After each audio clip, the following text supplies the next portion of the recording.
को कभी खोलने मत देना। अगले दिन जब वो नई नवेली दुल्हन बनकर अपने शोहर के घर पहुंची तो उसने उस ब्रीफ केस की तरफ इशारा किया और अपने शोहर से वादा लिया कि वो इस ब्रीफ केस को कभी नहीं खोलेगा। शोहर ने भी वादा कर लिया। दिन गुजरते गए मगर शोहर ने ना तो कभी ब्रीफ केस खोला और ना ही कभी उसे देखा और ना ही कभी इस ब्रीफ केस के बारे में अपनी बीवी से कुछ पूछा। अब उनकी शादी को 50 साल गुजर चुके थे और वो बूढ़े हो रहे थे। बीवी की तबीयत बहुत ही खराब हो चुकी थी और वो बिस्तरे मर्ग पर पड़ी हुई थी और अपनी आखिरी सांसें गिन रही थी। तब उसके खामद की नजर उस ब्रीफ केस पर पड़ी तो उसने अपनी बीवी से कहा कि अब तो बता दो कि उस ब्रीफ केस की क्या कहानी है। बीवी बोली, हाँ, अब ये वक्त है उस ब्रीफ केस के राज को अफशा करने के लिए। अब आप उस ब्रीफ केस को खोल सकते हैं। खावंद ने उस ब्रीफ केस को खोला तो उसमें से 2 गुड़ियां और 1 लाख रुपए निकले। खावंद ने हैरान होते हुए बीवी से पूछा कि ये गुड़िया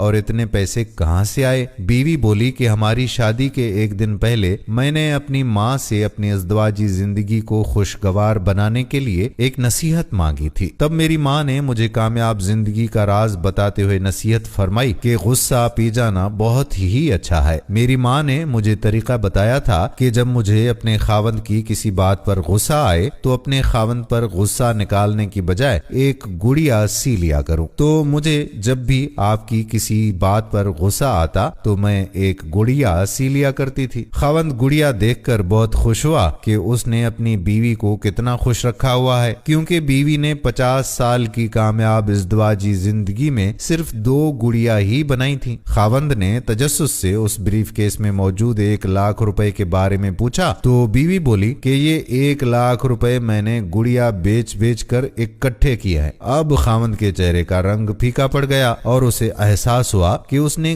किस कदर अपनी बीवी पर गुस्सा किया है और उसकी बीवी उस पर वापस गुस्सा करने की बजाय किस कदर सब्र व तहम्मुल से उस गुस्से को पी जाया करती थी और उसे इस बात का एहसास तक नहीं होने दिया। अब उसकी बीवी उसके पास सिर्फ चंद लम्हों की मेहमान थी। वो उससे माफी मांगने लगा मगर अब पछतावा उसका मुकद्दर बन चुका था। दोस्तों, याद रखिए, ये जिंदगी बहुत ही आर्जी है, तो इसलिए हमें इसे लड़ाई झगड़े या एक दूसरे पर गुस्सा करने या बरहम होने की बजाय हमें खुशी खुशी ये जिंदगी गुजारनी चाहिए। वक्त किसी का नहीं है और ये किस कदर तेजी से गुजर जाता है हमें इसका एहसास तक भी नहीं होता। इसलिए हमें चाहिए कि हम किसी को तकलीफ दिए बगैर जिंदगी को हंसी खुशी गुजारें, अपनों के साथ खुश अखलाकी से पेश आएं और अपने पीछे अच्छी यादें छोड़ के जाएं। उम्मीद करता हूं कि वीडियो आपको जरूर पसंद आई होगी।